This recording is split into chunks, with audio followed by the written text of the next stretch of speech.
बिस्मिल्लाहिर्रहमानिर्रहीम अस्सलाम वालेकुम।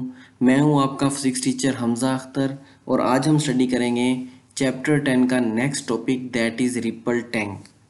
रिपल टैंक एक ऐसी डिवाइस है जिसके ज़रिए वाटर वेव्स पैदा करते हैं और वाटर वेव्स की प्रॉपर्टीज़ को स्टडी किया जाता है। अगर रिपल टैंक की कंस्ट्रक्शन के बारे में बात करें तो यहाँ पर एक रेक्टेंगुलर ट्रे है जिसका जो बॉटम है वो शीशे का बना हुआ है और इसके अंदर पानी फिल कर दिया जाता है। एक लाइट बल्ब है, एक इलेक्ट्रिक मोटर है जो कि पावर सप्लाई के साथ कनेक्टेड होती है और एक वुडन पैडल है जिसके ऊपर ये इलेक्ट्रिक मोटर फिक्स कर दी जाती है। नीचे एक व्यू स्क्रीन रखी जाती है जिसके ऊपर पैदा होने वाली वाटर वेव्स का इमेज बनता है। अगर हम रिपल टैंक की वर्किंग के बारे में बात करें तो जैसे ही इस इलेक्ट्रिक मोटर को ऑन किया जाता है तो इसके साथ लगा ये वुडन पैडल वाइब्रेट होना स्टार्ट कर देता है।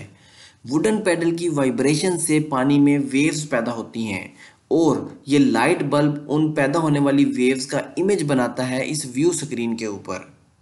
हम जानते हैं कि जो हमारे पास वाटर वेव्स होती हैं वो ट्रांसवर्स इन नेचर होती हैं। तो जहाँ पर क्रस्ट बनता है वेव का वो वाला पोर्शन हमारे पास ब्राइट लाइंस की फॉर्म में सामने आता है और जो ट्रफ वाला पोर्शन होता है वहाँ से चूँकि लाइट डिस्पर्स हो जाती है तो वो वाला पोर्शन जो है वो हमारे पास डार्क लाइंस की फॉर्म में हमारे सामने आता है।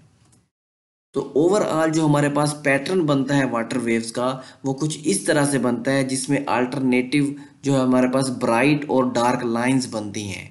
यहाँ पर जो ब्राइट लाइंस हैं ये रिप्रेजेंट करती हैं क्रस्ट पोर्शन को और जो हमारे पास डार्क लाइंस हैं ब्लैक लाइंस हैं ये रिप्रेजेंट करती हैं trough portion of the wave. Next topic है हमारे पास properties of the waves. Wave की हमारे पास तीन प्रॉपर्टीज़ हैं। पहली प्रॉपर्टी है रिफ्लेक्शन, दूसरी रिफ्रैक्शन और तीसरी डिफ्रैक्शन। सबसे पहले हम रिफ्लेक्शन की बात करते हैं। जब वेव एक स्मूथ शाइनिंग सरफेस के साथ टकराती हैं तो वो वेव जो हैं वो उसी मीडियम में बाउंस बैक हो जाती हैं। इस फेनोमेना को हम रिफ्लेक्शन का नाम देते हैं। रिफ्लेक्शन की कंडीशन ये है कि जो एंगल ऑफ इंसिडेंस हो वो एंगल ऑफ रिफ्लेक्शन के बराबर होना चाहिए। अगर angle of incidence angle of reflection के बराबर होगा तो ऐसी रिफ्लेक्शन को हम रेगुलर रिफ्लेक्शन का नाम देंगे। और अगर हमारे पास रिफ्लेक्शन किसी इरेगुलर सरफेस की वजह से हो रही हो तो वहाँ से जो रिफ्लेक्शन होती है उसे हम इरेगुलर रिफ्लेक्शन का नाम देते हैं। उसकी रीज़न ये होती है कि वहाँ पर जो एंगल ऑफ इंसिडेंस होता है वो एंगल ऑफ रिफ्लेक्शन के बराबर नहीं होता। रिफ्लेक्शन की एग्जांपल में हम टॉर्च लाइट को देख सकते हैं कि टॉर्च से निकलने वाली लाइट जब किसी शीशे के ऊपर पड़ती है, किसी मिरर के ऊपर पड़ती है तो वो वहाँ से रिफ्लेक्ट हो जाती है, वो उसी मीडियम में जो है वो बाउंस बैक हो जाती है। तो इस फेनोमेना को हम जो है वो रिफ्लेक्शन का नाम देते हैं। जो आने वाली रे होती है उसे हम इंसिडेंट रे का नाम देते हैं। जो रिफ्लेक्ट हो जाती है उसे हम रिफ्लेक्टेड रे का नाम देते हैं। और ये लाइन जो सरफेस के परपेंडिकुलर ड्रा की गई है इसे हम नॉर्मल का नाम देते हैं। इंसिडेंट रे का इस नॉर्मल के साथ जो एंगल बनता है उसे हम एंगल ऑफ इंसिडेंस कहते हैं। और जो रिफ्लेक्टेड रे है इसका जो नॉर्मल के साथ एंगल बनता है उसे हम एंगल ऑफ रिफ्लेक्शन का नाम देते हैं। नेक्स्ट है हमारे पास रिफ्रैक्शन।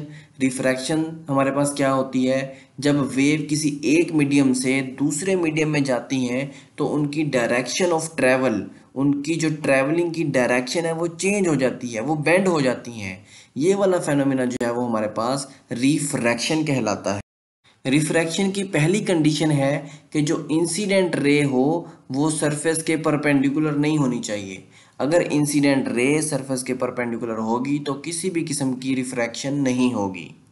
दूसरी कंडीशन ये है कि जो रिफ्रैक्टिव इंडेक्स हो दोनों मीडियम का वो चेंज होना चाहिए, रिफ्रैक्टिव इंडेक्स सेम नहीं होना चाहिए।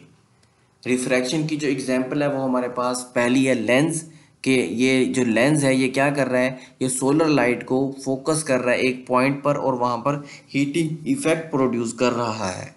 और दूसरी एग्जांपल है प्रिज्म की, कि जब लाइट प्रिज्म में से गुजरती है वाइट लाइट तो वो एक तो वो डिफरेंट कलर्स में टूट जाती है और दूसरा जो है वो उनकी जो डायरेक्शन ऑफ ट्रैवल है वो भी क्या हो जाती है, चेंज हो जाती है। लाइट जो है वो रिफ्रैक्शन का फेनोमेना शो करती है। तीसरी हमारे पास जो प्रॉपर्टी है वो है डाइफ्रैक्शन। डाइफ्रैक्शन क्या होती है, the spreading of waves around the sharp edges of obstacle is called diffraction of wave. कि वेव का इन शार्प एजेस, इन किनारों के अराउंड जो है वो स्प्रेड हो जाना, फैल जाना, ये कहलाता है diffraction condition. The size of obstacle should be comparable with the wavelength of the wave. जो ऑब्स्टेकल का साइज हो, उसकी जो विड्थ हो, वो कंपेरेबल होनी चाहिए वेवलेंथ ऑफ द वेव के साथ। अगर साइज ऑफ ऑब्स्टेकल ज़्यादा होगा तो हमारे पास डायफ्रैक्शन कम होगी, तो वहाँ पर जो है वो हमें डायफ्रैक्शन का फेनोमेना कम देखने को मिलेगा। और अगर जो हमारे पास डायफ्रैक्शन जो हमारे पास साइज हो ऑब्स्टेकल का वो कंपेरेबल होगा वेवलेंथ के साथ, तो वहाँ पर जो है वो लार्ज डायफ्रैक्शन होगी और उसको ऑब्जर्व करना भी आसान रहेगा। Thanks for watching.